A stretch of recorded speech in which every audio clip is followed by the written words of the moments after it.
সম্প্রতি ডাকসু নির্বাচনে বিজয়ী হয়েছেন পার্বত্য জেলা খাগড়াছড়ির সন্তান সাদিক কায়েম। এতে খুশির বন্যা বইছে পুরো জেলা জুড়ে।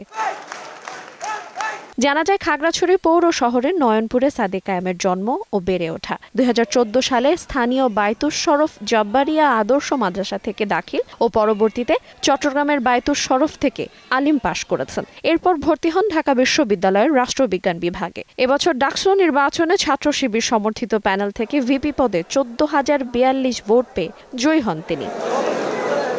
ছেলের সাফল্যে খুশি তার বাবা, ভবিষ্যতে দেশের স্বার্থে সন্তান কাজ করবে বলে আশা তার। সব আত্মীয় স্বজন, পাড়ার প্রতিবেশী এবং খাগড়াছড়িবাসী তথা বাংলাদেশ এবং বাইরের সবার প্রতি আমি দোয়া চাচ্ছি যেন সেই সঠিকভাবে ঢাকা ইউনিভার্সিটি যারা রায় পালন করবে সবাই যেন ভাবে কাজ করতে পারে, সেই দোয়া করবেন।